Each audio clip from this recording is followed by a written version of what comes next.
Hello, this is Paloma. I come back with the story the sky is telling for the next few days. Beloved family, how are you? Thank you so much for sharing your comments. It's a real delight for me to read you and to share our experiences of all of these weaving of our stories. So this is it. This is a moon where there's going to be an increase of energy, activating, bringing vitality into perhaps the intent of the past eclipse in Aries. It's really moving us towards very decisive moments once we get to this full moon in Libra that is happening on the 12th of April. I have a feeling like we're going to actually really feel like the year has begun now. We know 2025 begun kind of sticky, slow, very reflexive, and perhaps with some doubts. And I must say, though, it was necessary, quite important actually, because we are really recalibrating our energy, allowing all of our bodies to update themselves. We know, in this very big transitional cycle in 2025. So I would insist to give us the time and the space to listen to what we truly need and to be gentle. Seems like important as well. We are all in some degree in a very transcendent moment of our lives. So this week, Mercury stations direct on the 7th of April. I would suggest give him a couple days so that the energy stabilizes. And let's say by the 10th, and we're going to be able to move forward with these Mercury subjects like communication and thought and interactions and transactions, travels.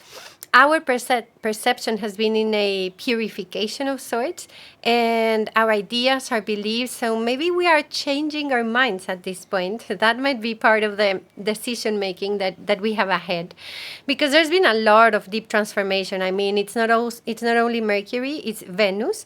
Which values, resources, finances, creativity, relationships, love. All of this has been in a very big metamorphosis.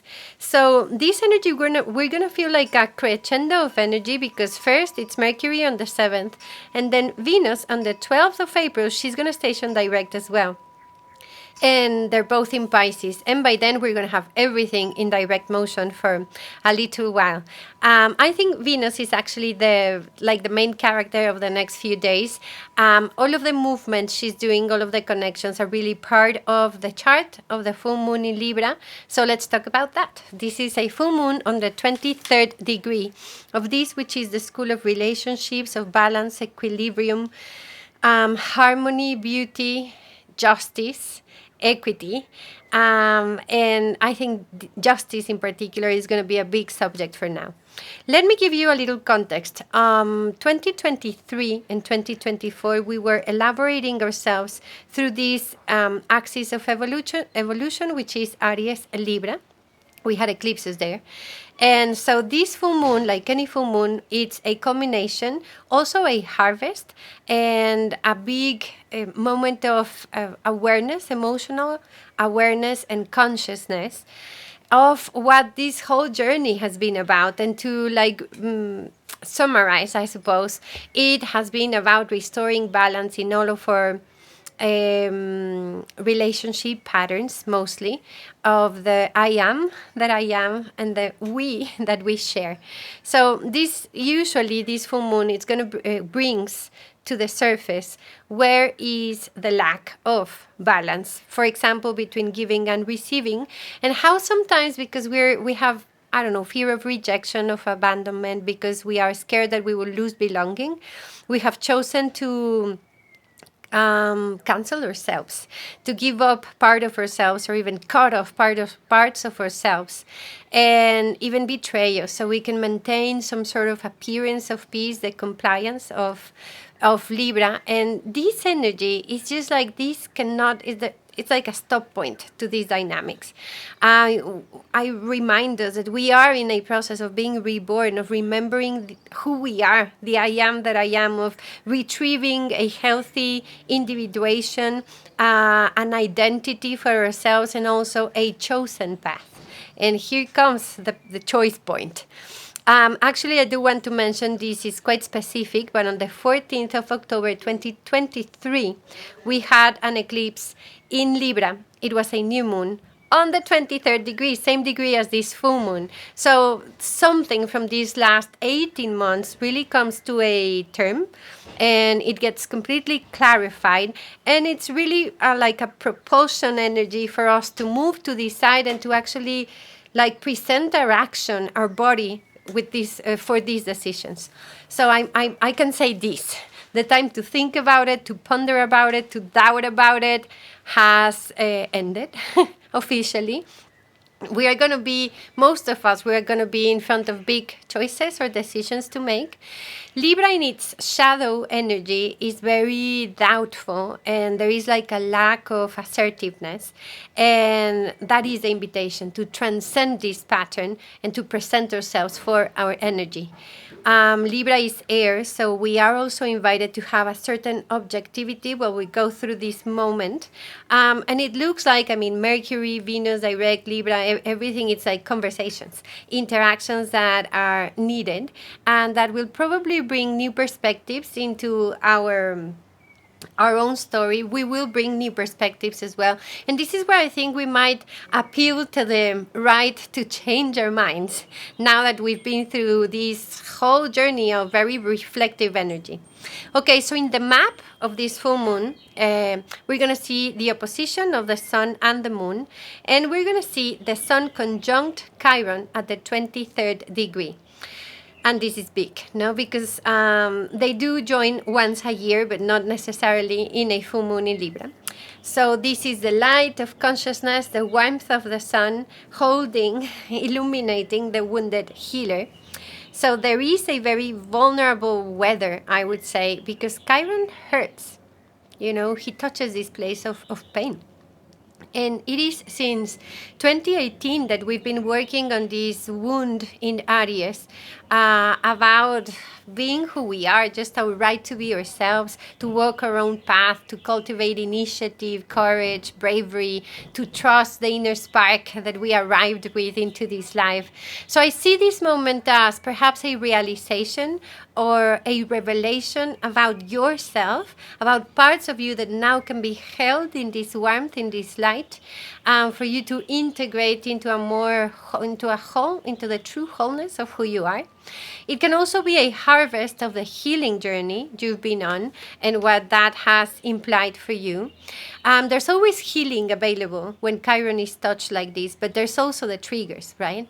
This configuration speaks to triggers, actually, and that might be precisely the thing that pushes us into this decision making. I hope this is birthed from love, from self-love, really, from giving yourself valuing yourself, see, and from true discernment, you know. Now, this configuration, I must say, it can be reactive, and we need to cultivate, as I said, some objectivity so we can manage this very soft, very tender spot that might be very much like very near our experience. And perhaps it's exactly that, no? That we can find strength and courage in these vulnerable spaces. Now, the ruler of this full moon is Venus, and she's stationary to move direct like 40 minutes after this full moon, so it's very precise. She's super powerful there, and she's exalted in Pisces as well. So this is also the energy to just move forward. She is in a situation, it's very interesting. So there's Venus and there's Saturn. She's conjunct Saturn. There's a North Node, and then at the end there's Mercury. All of them in Pisces at the end of Pisces. And the fact that we have Saturn and the North Node there, for me, is like if something in astrology speaks to karma, speaks to fate, speaks to destiny, is Saturn and the North Node, and they're both there next to Venus. So in subjects of relationships, values, resources, money, creativity, love, there is like a very fated situation going on. Saturn brings some sobriety, it makes it a bit, serious, like a calling to truly commit and be responsible with the choices we make. There seems like there's combinations, there's endings here, because they are at the end of Pisces as well. It's like a very big becoming aware of something that through this upgrading and updating our value systems, which was Venus retrograde, allows us to have a clarity about the frame of action where we can actually move and to anchor our decision making in this retrieved, recovered, healed self-worth. Also with compassion and love, because they're in Pisces. But there's Saturn there. Saturn asks for boundaries and also brings some boundaries in, some restrictions. I would say the whole thing speaks to simplifying this moment. I see Venus there next to Saturn asking us to commit. These decisions seem pretty definitive. And let us not forget, they are both talking in this held sextile to Uranus. And this is an opening, okay? This is a beautiful energy that it's like an opportunity for us to innovate in our lives, to look towards the future, to really allow ourselves to do things differently. Urano in Tauro is also ruled by Venus, so this is very powerful energy. Tauro means our body, our connection to Earth, to the true values that we can anchor ourselves in. So what is truly valuable for you? What are your priorities? What is important? Okay, now Mars. See, Venus rules Libra and then Mars rules Aries, no? And Mars is really having a lot of, he's talking to everyone. So Mars is at the end of Cancer. I know it has been endless. We're all exhausted about this. But he's in a trine to this Pisces team, Pisces stellium, Venus, Saturno, North Node, and Mercury. So I think through feeling, through intuition, this is water, no? We can attune to the language of our waters, to the intelligence of feeling, and truly know what we need, and also know what we need to do. This is available. And the thing is a very intuitive knowing that's available. I know there is the word in English like, well, just a tiredness, I suppose, with Mars here. But Mars, imagine him being supported by Saturn in this dialogue. This gives us resilience. It allows us to look into the future and to make decisions with this for the long term, I would say. And he's also supported by Venus. Actually, they're having the perfect trine today that I'm recording this on Sunday, but it will be maintained throughout the week. And this is beautiful. This is the cosmic lovers in this beautiful trine, like trying to, from water, like very creative, trying to restore this pact of love between the feminine impulse and the masculine energy for us to create. And they are both talking to Urano as well. So I think this is clarity about the changes that are necessary for us to restart our creative experience, and also about really realizing what needs to be done in terms of what we are accountable for and what is truly our responsibility. It might be like an inner knowing, like an inner realization. It's very emotional, it's very intuitive, it's also quite mystical. It's very spiritually orchestrated. And also Mars.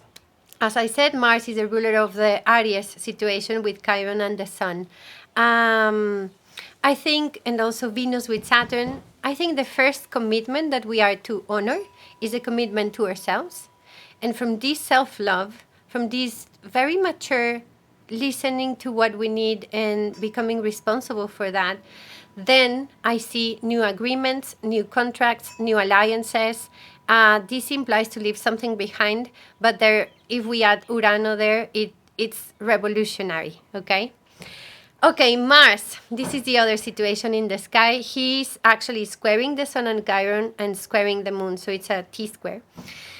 This is quite dynamic. It's very tense. It makes us move because it's Mars.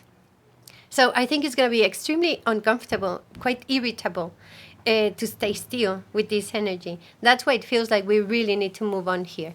It's a tension that can bring very big reactions or emotional reactions because, this is a map that can bring into the surface a lot of anger, a lot of rage.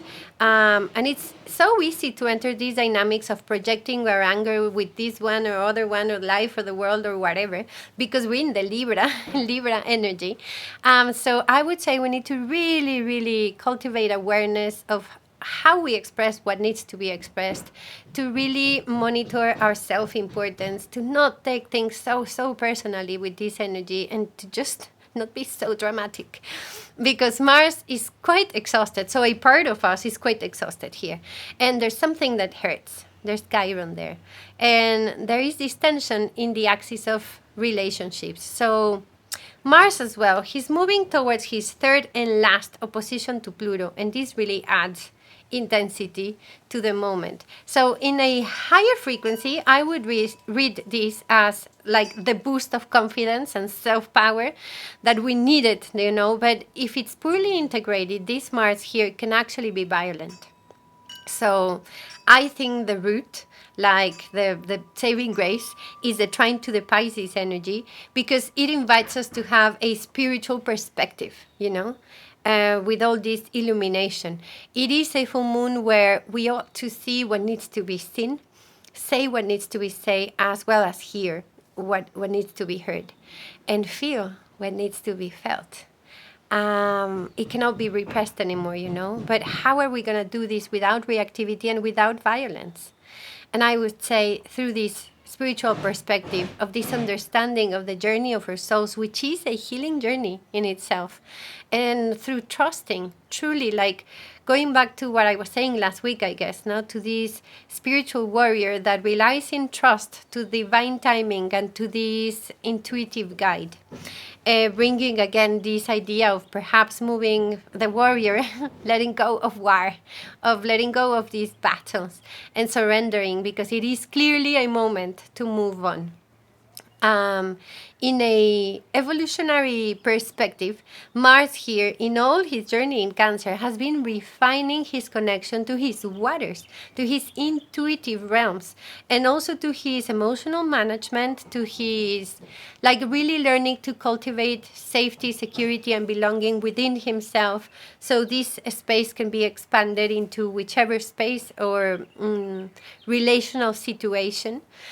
And I think if we connect with this as such, we could say to ourselves and really know and feel that it is safe now to change. It speaks, the whole sky speaks to change. So if we haven't done this with Mars, this tension can be quite explosive. I will be speaking more to this Mars-Pluto opposition next week, but okay, in whichever path we are, this is a decisive moment. That's what I want to say. Because now we have Mercury direct and Venus direct, and then honestly, Mars is going to move on the 18th, so a few days afterwards, to Leo. So everything's really changing frequency. Actually, if you think about it, these very personal planets that touch us in such an intimate way, like Venus, Mercury, and Mars, they're all moving from water to fire within the next few weeks. And we could connect also with this energy as passion, as enthusiasm, and vitality. This is a very, very creative sky, very dynamic, and I do want to acknowledge it can also be quite raw in the felt experience. So it requires awareness and a lot of compassion, Some noises, I hope that's okay. Okay, there's another assistance that I want to mention from the sky. I see Jupiter in Gemini, he's weaving this trine to the moon. So yes, maybe something is ending and we need to move on, but there's Jupiter in Gemini sort of saying like, okay, close that door. I have another 5 here. No, there's options. That's what I mean. There's like other available paths, and what is required of us, truly flexibility, curiosity, like some objectivity, and more than anything, I would say an openness, curiosity. Perhaps we don't have clarity for the next 15 steps ahead, but we can take the first one and just stay really curious. Yeah, I think this is what I have, because the other stuff are for my workshops and they're in Spanish. So yeah, I think it's a time for clarity and assertiveness, holding hands with love, Yes, what else? Okay, yeah. It's a big call for justice, as I said. Just wanted to say I don't mean human justice or the ego trip of justice. It's really divine justice and a return to peace. So I wish you peace. I wish you peace with what has been, with what is, and with whatever comes next. I think the present is the only way out of the past and the only door towards the future. So may we all find and experience and delight in presence. Blessings.